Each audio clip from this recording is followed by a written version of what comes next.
pemirsa, tadi setelah kita selesai masak dua menu spesial, ada tom yum seafood dan juga ada nasi daun jeruk iga bakar. Sudah ada Ibu Glenna yang dandanannya hari ini luar biasa, cantik banget kayak anak muda ya, walaupun sudah ibu-ibu punya anak 3 ya? 3, 4 atau 5? 3. Banyak kan? Banyakan. Ibu Glenna ini selain bekerja, juga aktif pelayanan sebagai pendeta. Agak berat ya. Karena kasus tema hari ini nih lumayan lagi banget booming di 2022, 23 ya, 2022 sampai 2024 sampai sekarang ini. Pokoknya sejak zaman Covid sampai sekarang, yaitu toxic relationship dalam pernikahan.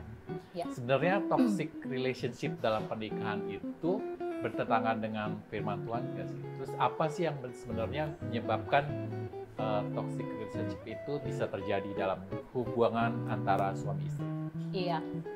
Kalau bicara toxic itu pasti akan memberikan kesannya negatif, ya. Dan memang apa yang dikeluarkan dari toxic itu tentunya melukai. Yeah. Dan kalau bicara dengan firman Tuhan, tentunya itu tidak sesuai dengan firman Tuhan, karena melukai sesama toxic ini. Gitu. Jadi kalimat toksik dalam rumah tangga ini yang terjadi seperti disampaikan di tahun 2022 sampai 2024 sampai sekarang. Mungkin sekarang, masih banyak juga terjadi ya. Ini pasti sudah lepas dari apa yang diajarkan dalam firman Tuhan. Dan terus itu gimana bisa terjadi biasanya? Wah. Itu setiap kasus beda-beda sih ya. Beda-beda. Ya, cuman beda-beda. Secara umum yang Ibu Glenna lihat mungkin dari orang-orang yang suka curhat itu biasanya penyebabnya apa ya? Iya. Paling general. Meskipun berbeda-beda kasus, tapi dampaknya pasti akan sama, ya, pasti dampaknya akan sama. Yang pertama, toksik itu bisa terjadi ketika seseorang di dalam satu hubungan, apalagi dalam pernikahan itu, yang pertama adalah dia merasa tidak pernah didukung, ya, tidak didukung oleh pasangannya, juga tidak didengar, ya, oleh pasangannya. Nah, banyak sekali pasangan yang memang duduk bareng, saling menatap ketika salah satu pasangan itu mengemukakan kekesalan hatinya atau permasalahan hidupnya, tapi sebenarnya it's just hearing. Jadi hanya telinga ini saja yang mendengar. Sedangkan di dalam rumah tangga untuk menghindari toksik itu seharusnya bukan hearing tetapi listening. Nah, listening itu mendengar itu dengan empati, dengan cinta, dan dengan perasaan ingin melakukan satu perubahan supaya pasangan yang sedang mengeluh itu mendapat jalan keluar dan tidak merusak hubungan suami istri itu. Itu seharusnya yang harus dilakukan ya oleh pasangan suami istri. Kemudian juga dicurigai, ya, merasa dicurigai setiap pergi kemana-mana itu selalu harus video call. Ada di mana video call gitu, nggak bisa kalau nggak video call gitu. Tapi kita juga harus memakluminya dulu, jangan langsung membuat itu negatif. Kita harus melihat ke belakang, kenapa dia dicurigai? Apakah pernah terjadi satu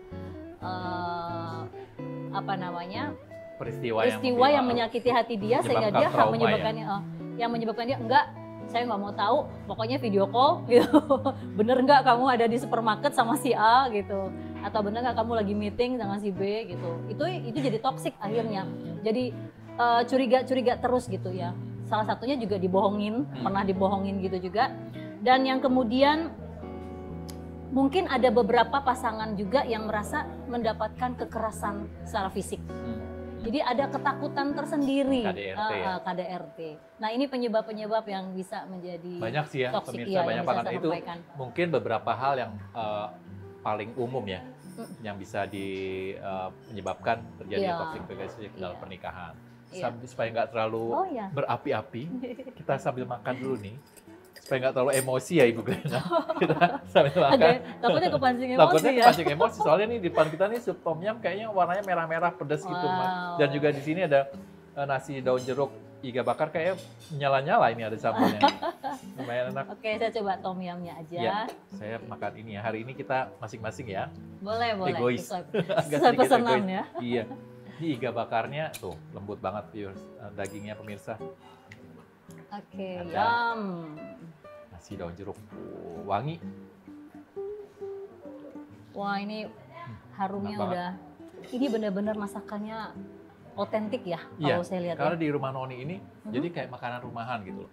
Jadi kalau misalnya pemirsa kangen makanan-makanan rumahan yang mungkin dulu dimasakin sama omanya, opanya, bisa mampir ke sini. Wow, tom yumnya yummy. Enak banget. Sambalnya pedas banget. Harus minum.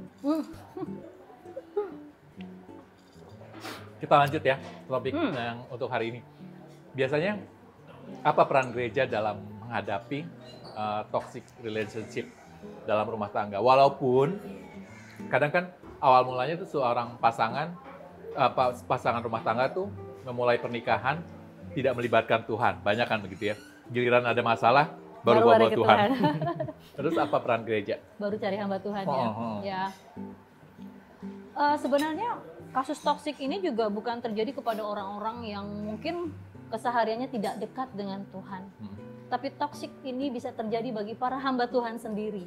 Ya, jadi tidak mengenal Siapa situasi dia dan status apapun, ketika toksik itu melanda pasangan hidup, itu akan mempengaruhi kehidupan mereka. Peran gereja sebenarnya sangat dibutuhkan, ya. Tapi kita juga harus melihat sisi dari keadaan gereja itu juga. Gereja pasti punya satu badan atau satu bagian diakonia untuk menghadapi jemaat-jemaatnya yang menghadapi toksik pernikahan ini ya. Kemudian mereka juga pasti akan melakukan pendekatan. Tetapi saya boleh menyarankan bahwa kita nggak boleh bergantung pada gereja. Karena gereja apalagi yang jemaatnya puluhan ribu gitu ya. Kita nggak bisa bergantung lalu menyalahkan gereja juga. Wah, gereja nggak melakukan apa-apa. Kita nggak bisa itu karena ini it's about us. Ini mengenai kita, ya, mengenai kita suami istri dan Tuhan. Karena kepala dari rumah tangga itu adalah Tuhan. Jadi harusnya sih mereka harus ketemu Tuhan dulu tanpa harus mencari psikiater atau mencari gereja untuk membantu masalah mereka. Karena nggak akan ada habisnya kalau kita melibatkan sesama manusia yang punya keterbatasan. Iya. Kita harus kembali lagi ke Tuhan sebagai sumber dari segala masalah. Maksudnya jadi jalan keluarnya kan hanya dari Tuhan pastinya. Terus saya juga ingat ada satu pasangan suami istri tanpa menyebut nama. Gitu. Kalau di solatifin gitu.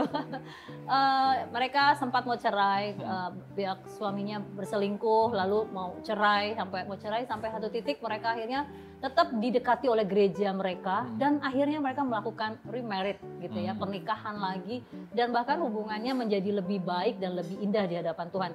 Nah, ini peran gereja yang maksimal dan mungkin itu bisa jadi panutan buat gereja yang lain. Itu bisa menjadi contoh ya. Nah, buat pemirsa di rumah nih yang berencana mau menikah atau udah mulai ambil ancang-ancang untuk menikah, apa yang harus dilakukan untuk bisa terhindar dari toxic relationship? Oke. Memang yang pertama dipersiapkan diri dulu bahwa kita harus tahu kekurangan dan kelebihan dari masing-masing. Kadang-kadang ada orang yang mau menikah itu dulu kalau saya bilang kayak kucing dalam karung gitu ya. Ketika pacaran kita mendapatkan wujud pasangan kita tuh seperti ini, tapi ketika menikah, boomer terjadi. Beli ya kucing, pas sudah di rumah jadi harimau. Jadi akhirnya main cakar-cakaran gitu. Nah, ini yang harus dihindari, bahwa mencari pasangan itu juga harus mengandalkan Tuhan. Harus bertanya sama Tuhan, apakah ini memang pasangan kita gitu. Kalau memang pada masa-masa pendekatan itu pada akhirnya Tuhan menunjukkan bahwa dia bukan pasangan kita, ya kita harus legowo. Kita tidak harus sakit hati atau marah, apalagi mau melakukan tindakan-tindakan yang membuat keributan atau mempermalukan diri sendiri. Saya pikir itu lebih baik kita diam, minta ampun sama Tuhan dan berserah dan move on. Harus move on, jangan bucin. Ini apa yang dilakukan oleh seorang hamba Tuhan nih? Ini contoh sebuah kasus. Kalau misalnya saudara dekatnya, entah itu kakak, adik, atau ponakan, atau siapapun yang menjadi pelaku dalam toxic relationship atau bahkan korban dari toxic relationship, gimana peran hamba Tuhan nih? Oke. tanpa memihak ya pastinya ya. Iya, hamba Tuhan tidak boleh memihak ya. Meskipun dalam satu kasus mungkin terdeteksi atau sudah diketahui bahwa salah satu dari mereka lah yang bersalah gitu ya. Tapi kita tidak boleh langsung menghakimi atau melakukan kamu yang salah, kamu harus berubah gitu, nggak bisa ya. Tetap kembali harus dipelajari masalah dari keduanya. Dari toxic hubungan ini yang pertama dikatakan adalah yang harus diajak oleh seorang hamba Tuhan atau siapapun yang mau membantu keluarganya untuk mengatasi toxic relationship ini adalah pertama, ajaklah mereka untuk mengakui dan berdamai pada diri sendiri bahwa kita berdua ini mengalami toxic relationship. Itu dulu. Ini yang pertama, kita harus mengakui, ya kita jujur, ada di dalam, jujur sama diri sendiri bahwa ya kita ada di dalam toxic relationship gitu. Yang kedua, kita harus melakukan seperti asertif ya. Asertif itu komunikasi. Jadi mengatakan dengan jujur dan benar kepada pasangan di hadapan hamba Tuhan atau keluarga yang dipercaya untuk bisa memperbaiki hubungan mereka. Mengakui dan mengatakan bahwa saya mengalami seperti ini sama kamu. Jadi harus berani. Saya merasa dikekang sama kamu. Saya merasa kamu mencurigai saya kemanapun saya pergi gitu. Dan saya nggak nyaman setiap kita harus saya keluar bersama dengan mungkin lagi rapat, saya harus video call sama kamu menunjukkan teman-teman saya benar rapat dengan saya, itu keberatan gitu. Jadi hal-hal seperti itu harus dikomunikasikan dengan jelas dan tegas kepada pasangan yang melukai dia, kayak gitu. Intinya keterbukaan ya. Keterbukaan. Saling jujur, ikhlas untuk menyatakan apa sih kekurangan kita pastinya. Ya.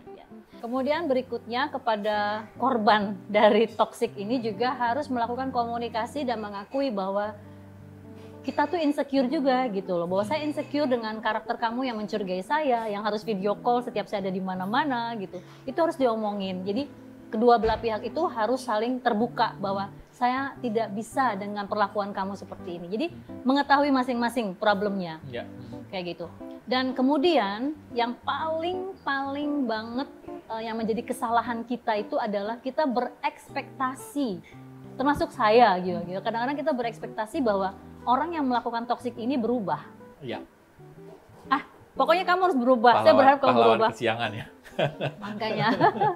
Nah, itu yang menjadi problem buat kita karena kita nggak bisa melihat orang itu berubah total dalam waktu sekejap gitu ya. Jadi ekspektasi itu coba dikurangi.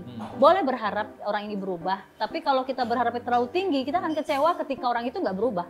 Atau masih butuh waktu yang lama sebenarnya dia bisa berubah, tapi karena ekspektasi kita tinggi, ketika melihat perubahan itu tidak cepat, dia kecewa. Itu ya. Itu yang terjadi dan akhirnya bubar.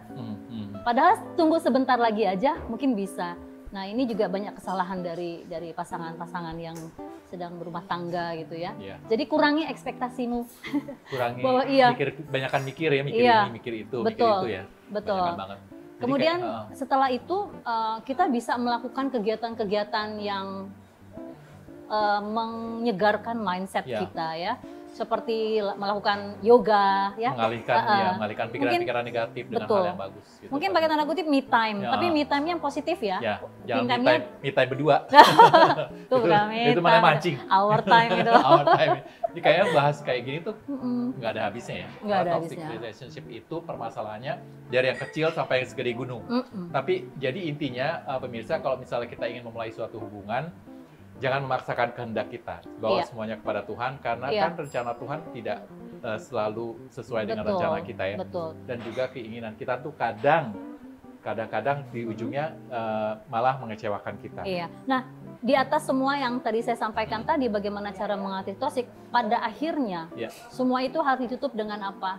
Bawa ke dalam Tuhan. Karena cuma Tuhan yang bisa menyelesaikan toksik ini.